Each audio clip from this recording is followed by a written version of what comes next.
The 6-team trade that brings Buddy Hield to the Warriors is official. We deep dive on what his fit and role might be with his Dubs team. Are they still in talks to possibly bring in a secondary scorer? How would you grade the offseason? And finally, Steph Curry opening up at Team USA basketball camp. We cover all of that right now on Locked On Warriors.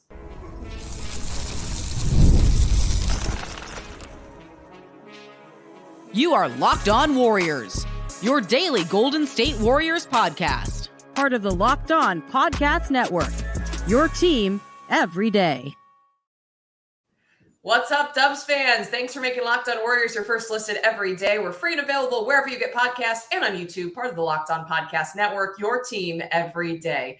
Today's episode is brought to you by FanDuel. Make every moment more. As playoffs wind down, the sports stop sporting like we want them to, but this summer, FanDuel is hooking up all customers with a boost or a bonus daily. That's right. There's something for everyone every day, all summer long. Visit FanDuel.com to get started. Thanks for being here. I'm your host, Kylen Mills, a play-by-play broadcaster and host for a number of outlets, NBC Sports Bay Area, the Big Ten Network, and more. And very excited to be joined today for the first time on Locked On Warriors, Ben Ross, a KRON sports anchor reporter, play-by-play broadcaster. You've worked up in Sacramento for the AP, NBC Sports, and much more. Ben, very excited to have you on. How's it going? How's your summer? Hey, it's going great, Kylen. Yeah, it's so good to finally be on. And it's funny. I feel like I'm just like following in your footsteps with all of my jobs, taking your old gig at KRON a couple years later. We'll just have a little competition, like who has the longer resume, and just like list all the different networks and like odd jobs that both of us have done. Also, for folks who are unfamiliar, like in the play-by-play world and freelance sporting world, working game broadcasts, it's like kind of how it goes. Like you do a little bit of everything, right?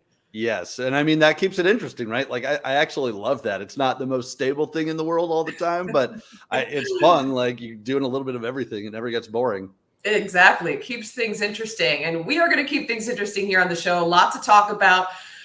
Still waiting for the Warriors to make that big move for a secondary scorer. I'm still keeping my fingers crossed and hopeful. But on today's show, we are going to talk about the Buddy Hield trade being made official. I want to get Ben's thoughts.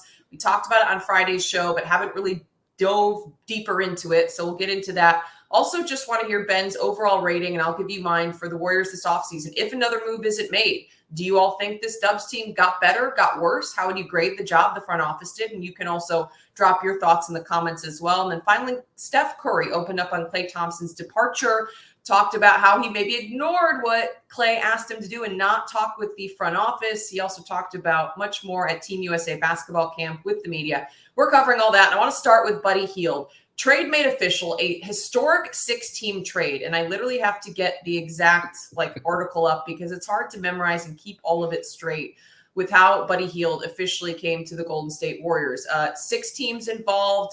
A lot of picks were being moved. Now I can't find the article where I had it. But let's just get your reaction first, Ben. Try to track it down. I've got a bunch of tabs up. Yeah. But Buddy Hield comes to the Warriors really, and this was now tied into Klay Thompson moving on, but really it was just for second-round picks, which maybe you're okay with. I mean, what was your takeaway upon hearing that the Golden State Warriors brought in Buddy Hield? I think it's a move that makes a lot of sense. You know, obviously losing Klay Thompson, he's not exactly a Klay Thompson replacement, but he's a guy who can shoot and spread the floor.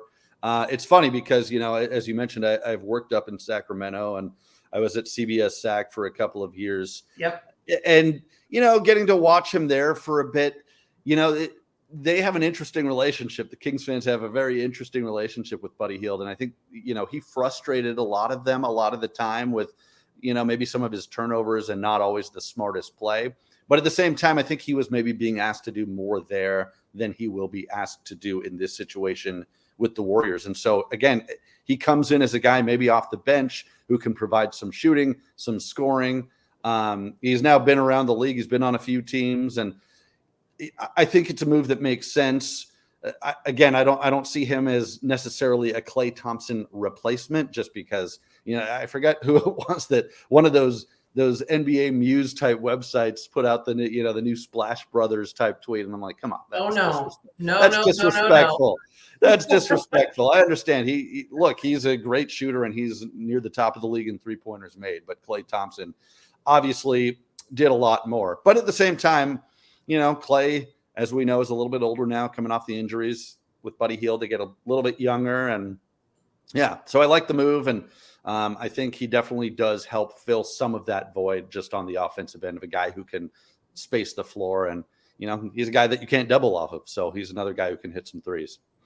Buddy Hield, a high volume shooter, also high efficiency. His best season right around 40%, 200 plus made threes the last 6 seasons. Music to a lot of Dubs fans' ears as they do lose half the Splash Brothers, or we do lose in Klay Thompson moving on to the Dallas Mavericks.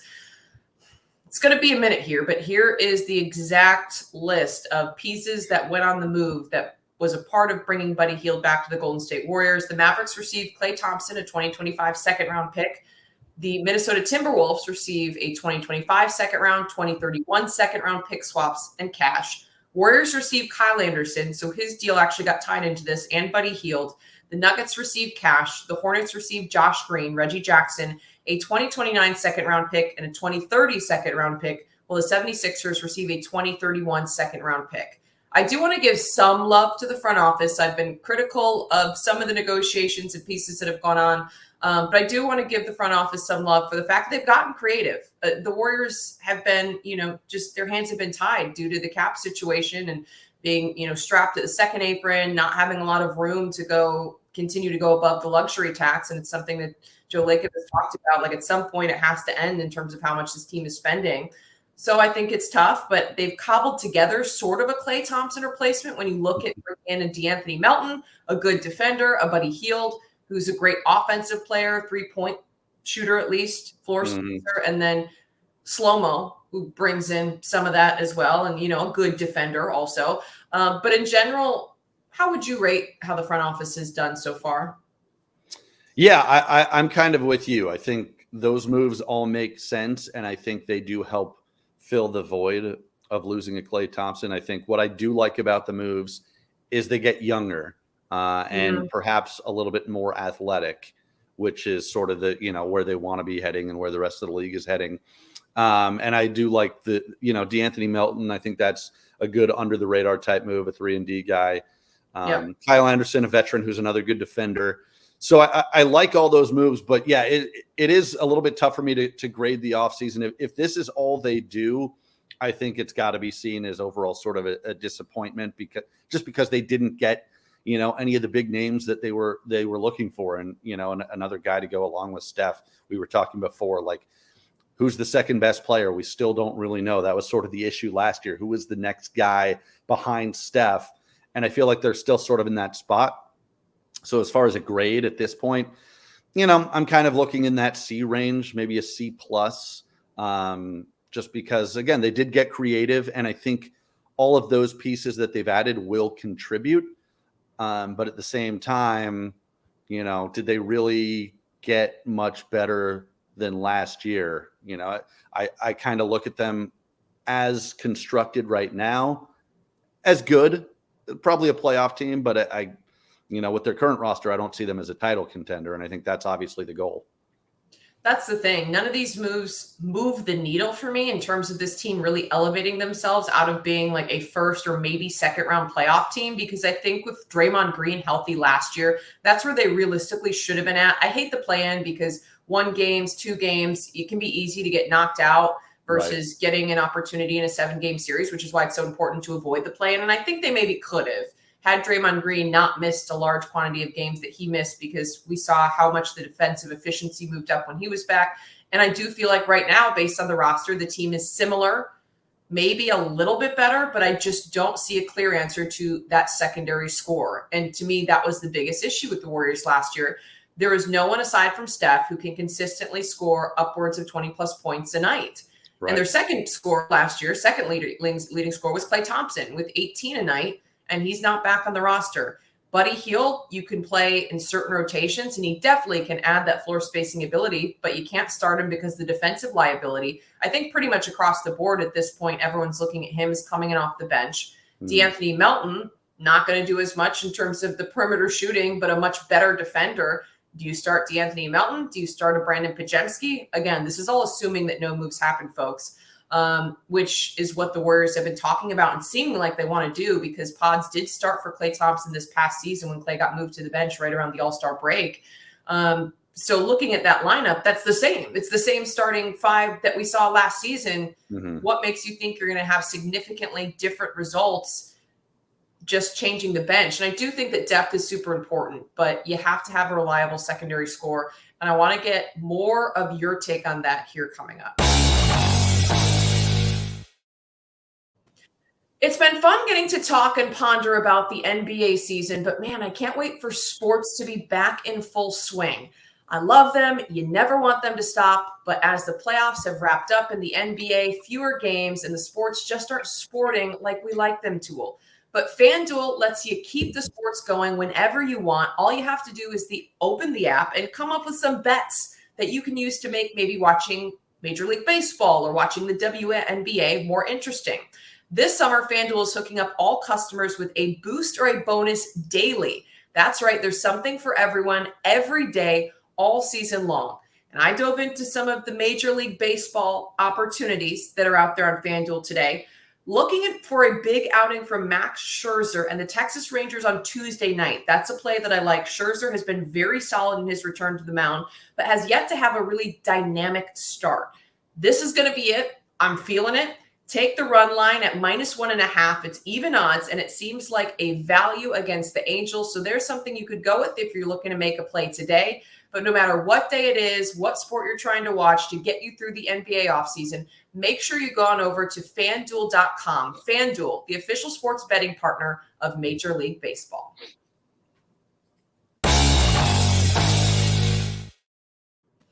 So I want to dive more into the issue of who's going to be the secondary scorer. So at this point, again, this is all saying that the roster doesn't change. We will touch on, and I'll give you a little update on the latest on the Lowry Markkanen race or sweepstakes. Last report that came out over the weekend was that the Warriors made a significant offer. They threw in a lot of picks, or at least what they have available. The issue is the Warriors don't have the most future picks of any team that might be bidding for him. So we'll have to see what happens, but no major news as of this episode being recorded on Monday afternoon.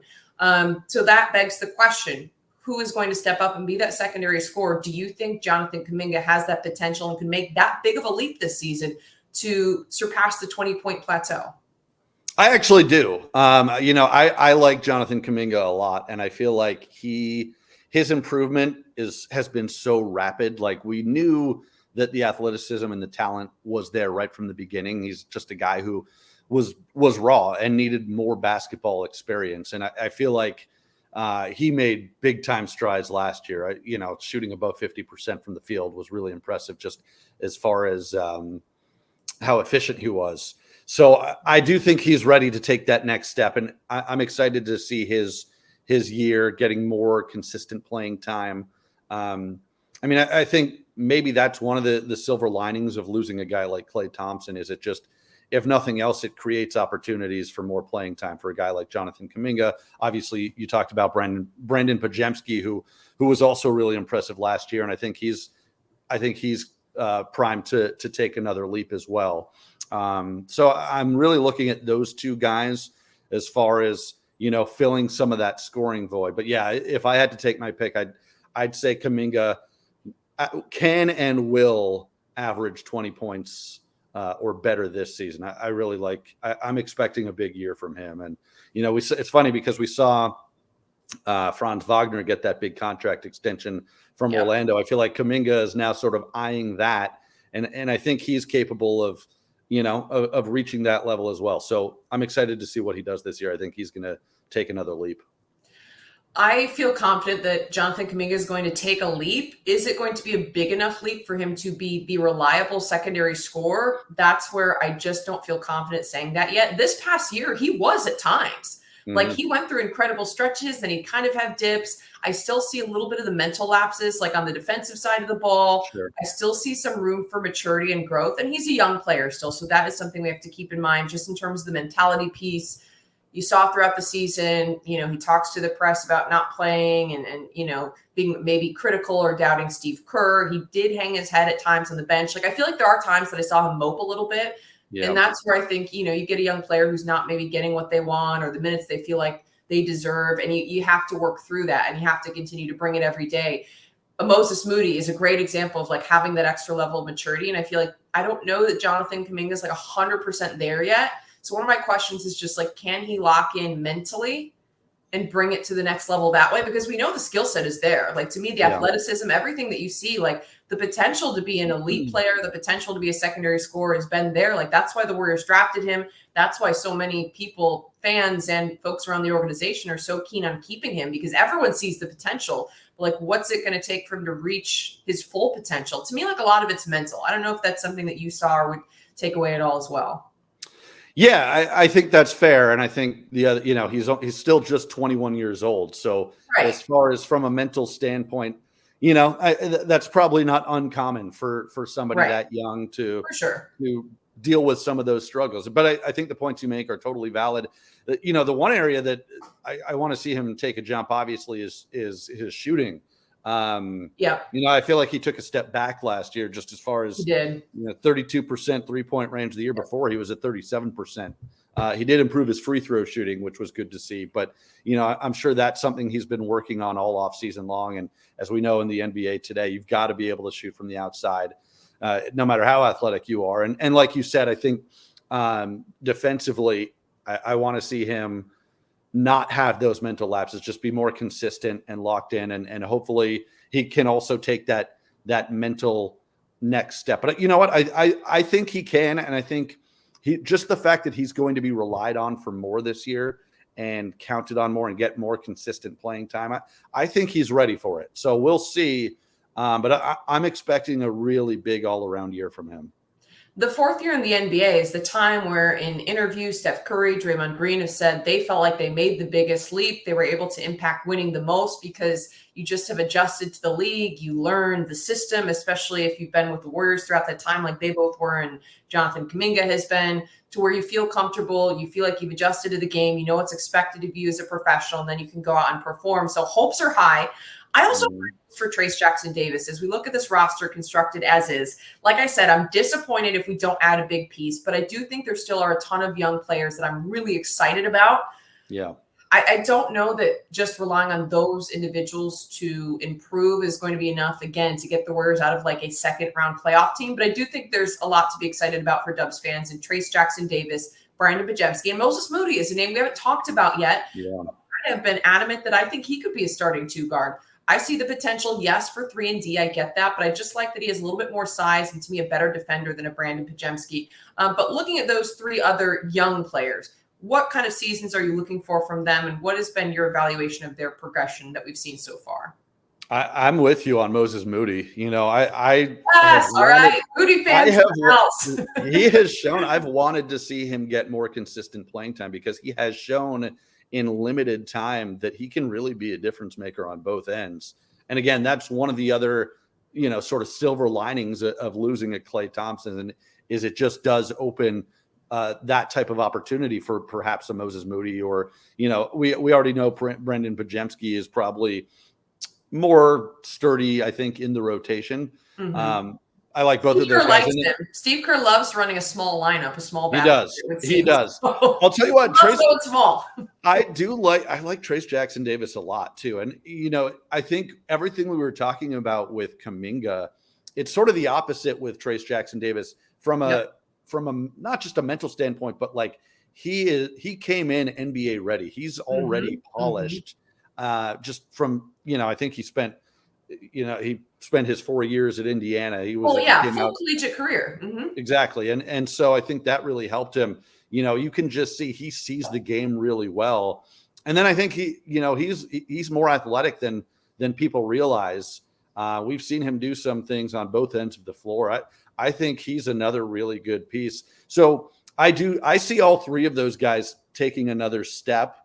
But I'm with you also. I feel like the question is that enough to take this Warriors team to the next level? We'll see. I could see this team maybe showing signs of rapid improvement toward the second half of the year. There's a lot of young pieces like that where, and again, it's going to be some new rotations and take some getting used to, not having a Klay Thompson. But if I had to pick one roster over the other, I do think this is a more improved roster than last year. The question is how much, and I think that will come down to what do those young guys bring and what type of consistency do they bring? Are they ready to really be contributors every single night?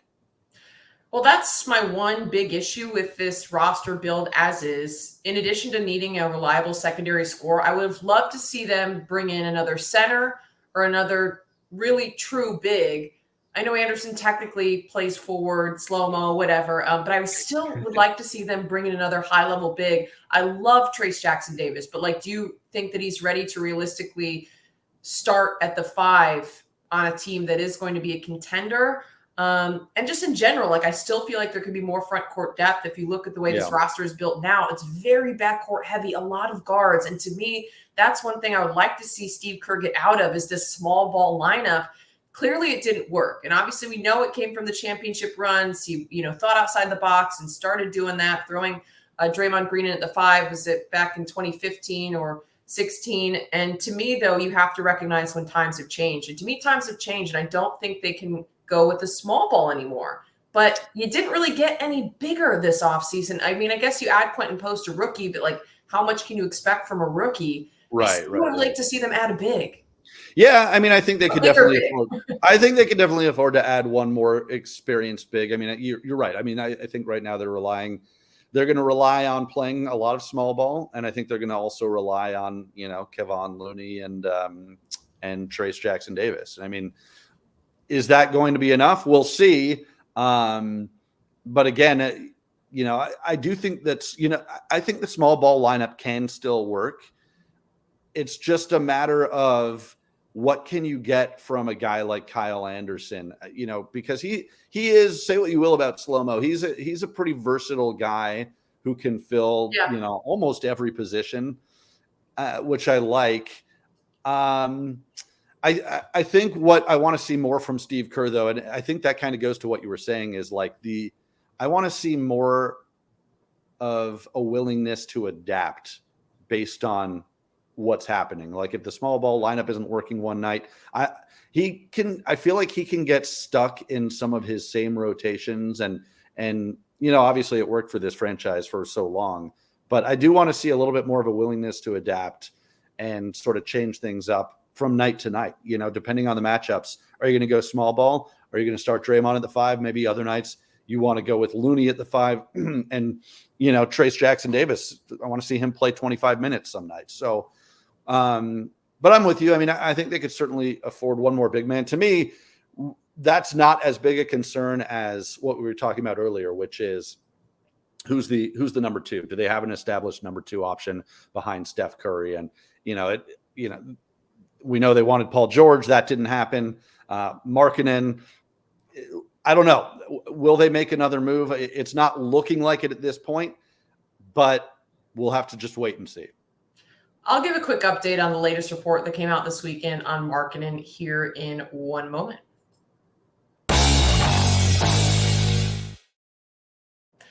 You know what they say, comparison is the thief of joy, but it's so hard in the social media era not to compare yourself, not to look at what other people are doing on social media, seeing the photos or videos. Of course, everyone puts out there a certain image, a certain way they want their life to look to other people, but you never really know what's going on behind closed doors, and everyone struggles with something. We all have our own individual things that we're dealing with in our lives, and sometimes that stress can become overwhelming. It can be a lot to deal with. Today's world is so fast-paced. There's so much pressure. And one thing to consider if you're thinking about therapy is giving BetterHelp a try. It's entirely online, designed to be convenient, flexible, and suited to your schedule. You just fill out a brief questionnaire to get matched with a licensed therapist, and you can switch therapists at any time for no additional charge. So stop comparing and start focusing on yourself and how you can get better with BetterHelp. Visit BetterHelp.com/LockedOnNBA to get 10% off your first month. That's BetterHelp, HELP.com/LockedOnNBA. Once again, don't go comparing yourself. Just try to figure out how you can get better, and BetterHelp is an awesome way to do that.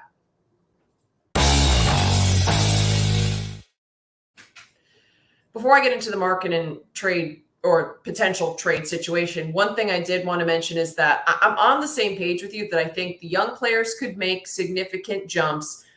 I don't necessarily feel like the roster got significantly better, but maybe a little bit better, because I think getting younger is important to being able to go with a small ball lineup, because you have to be able to run the floor. And last year, for example, they added Chris Paul, who's a half-court point guard.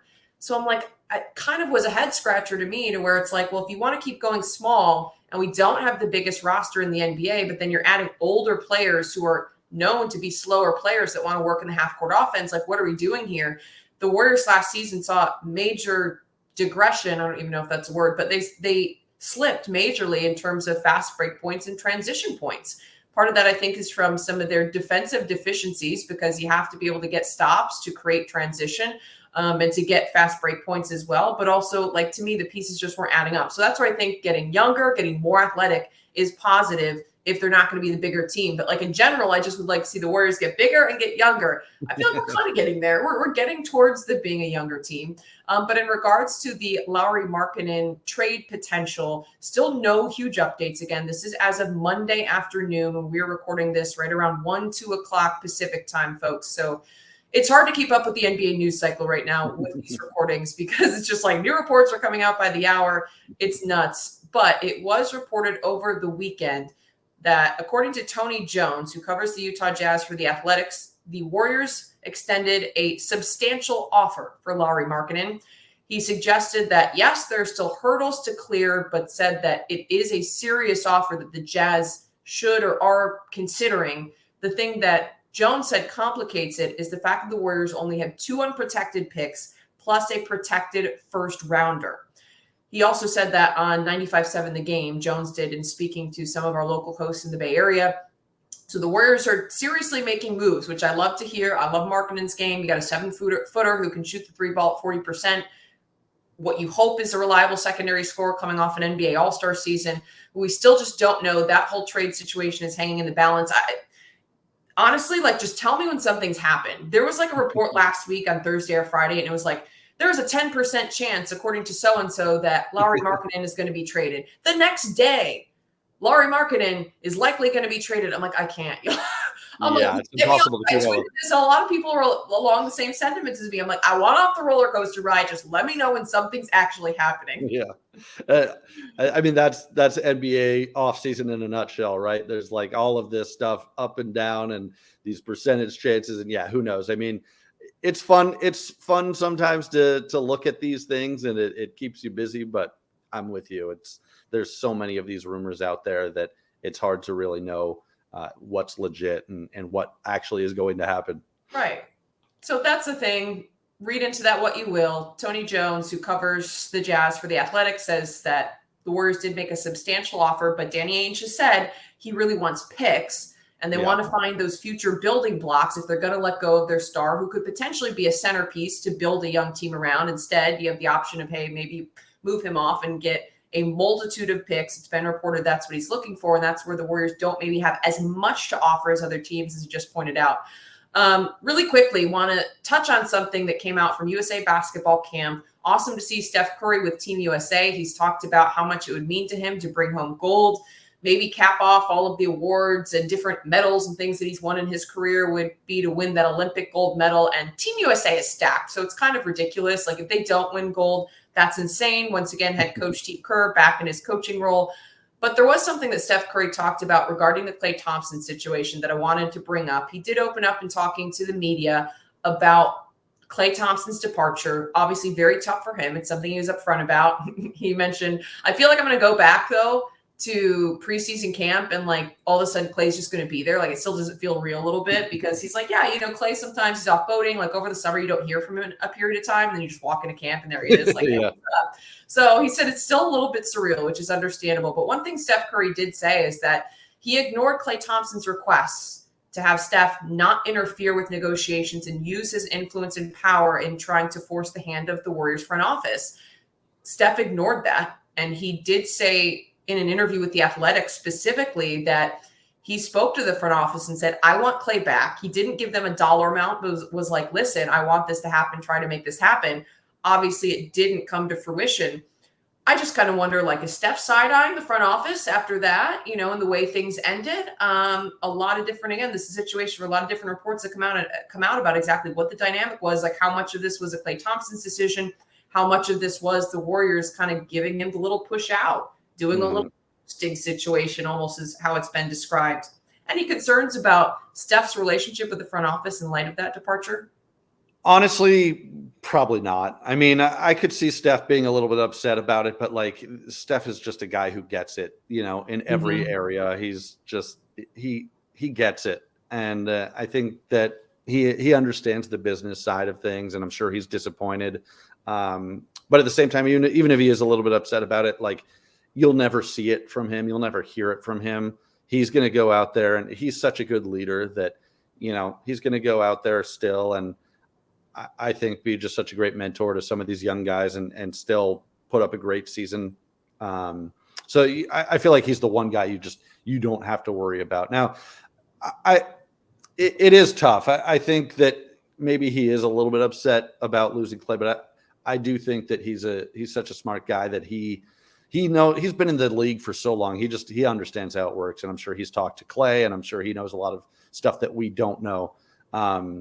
And you got the sense watching the whole Klay Thompson saga all off season, and really even from last year, like that this was probably coming. So I think we had some advanced warning, and I think once we actually get into training camp in the season, I think he's going to be fine. As the offseason for the Warriors anyway progressed, like during the NBA playoffs, there kept being reports coming out that like negotiations weren't moving forward. And I've been saying all along, I'm like, I don't think Klay Thompson is coming back. Like, I agree. That's kind of, to me, what the writing was on the wall. And it felt that way even from the outside.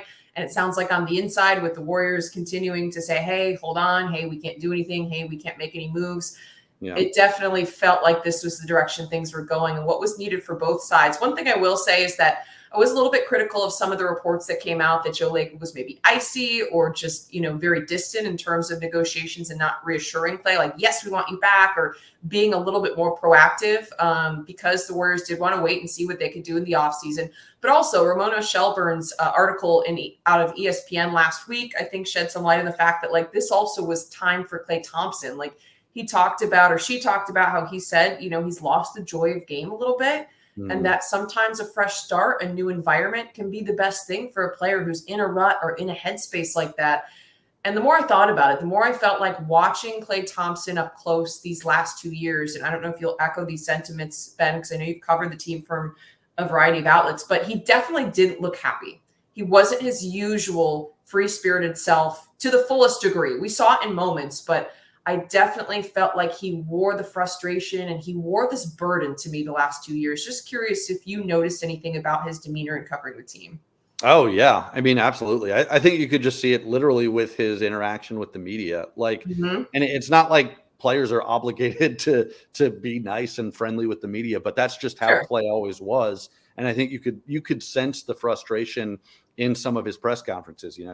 He got kind of annoyed with questions. He would get annoyed with certain media members. You could tell, I think he was annoyed coming off the bench for those handful of games where he came off the bench. So yeah, I think he even admitted at points that he had sort of lost a little bit of the joy, and it was sort of adding up. And I do think I hope that for Klay Thompson, this fresh start helps him out and gets him back to a place where. He's never going to be the same player he was, obviously. He's 34 years old now, and he's had those injuries. But I think it's a really good situation for him where, you talk about a floor spacer for Kyrie Irving and Luka Doncic and the rest of the Mavericks team. Like, that's a guy who really could add a lot, both on the court and just with his experience and his leadership. So, yeah, I hope and think that it is a good move for Klay Thompson, and hopefully this reset helps him sort of refine the joy. I think a lot of it too, as you talked about, was the pressure of knowing that this might be coming last year. Is this his last year as a Warrior, and the pressure of not going out, playing poorly and having that type of frustration. And so I think now a lot of that pressure is gone, and he can just kind of start over and start the second chapter of his career. I think it's all positive, all love from the Dubs fan base. That's what I've seen in terms of the outpouring for Klay Thompson over the last week or so. And of course, I'm along the same lines and wishing him the best, hoping, like you said, Ben, that this new leaf will lead to great things for him. With the Mavericks, he doesn't have the pressure of needing to be the secondary scorer either, because as you pointed out, you've got a Luka, you've got a Kyrie, come in, simplify your role, maybe take some of the pressure off. And this is a team that just went to the NBA Finals. So you're in a great spot in terms of being with a competitor. So happy for him, excited for him. We'll kind of wrap up discussions about him. Hopefully no other major news comes out regarding Klay Thompson's departure from the Golden State Warriors, but just did want to touch on the last couple of words from Steph as the Splash Brothers officially go their separate ways. It's a new era. It's bizarre after 13 years, but here we are. Ben, thanks so much for hanging here on the show. Real quickly, where is the best place people can follow you, follow your content, and keep up with all of the things you're doing? Well, fortunately, if you're watching on YouTube, you got it right on the screen. Ben at Ben Ross Tweets on Twitter. I still refuse to call it X because that would probably mean I'd have to change my handle to Ben Ross X's or something. So we're leaving it Ben Ross Tweets on Twitter. As you talked about at the beginning of the show, I'm working now for KRON as a sports reporter. I still write for the Associated Press, so I cover a bunch of games from every sport. And I haven't done much play-by-play in the summer, but once college season begins again in the fall, I'm hoping to be doing a lot more of that. So, but thank you so much for having me on, Kylen. This was a lot of fun. Yeah, great to catch up, folks. Be sure you go give Ben a follow. There you can keep up with. He tweets out and will update you on what games he's on and where he's working. Ben, an institution in the Bay Area media scene, and really excited to see you over at KRON. Appreciate the time. And folks, Locked On has launched the first ever national sports 24/7 streaming channel on YouTube, and now it's also available on Amazon Fire TV and the free Fire TV channels app. Locked On Sports Today is here for you 24/7, covering the top sports stories of the day with local experts of Locked On, plus our national shows covering every league. Find Locked On Sports Today now available on the free Fire TV channels app. Thanks for hanging, everyone. Appreciate the time. Have a good day, night, wherever and whenever you're listening. We'll see you next time.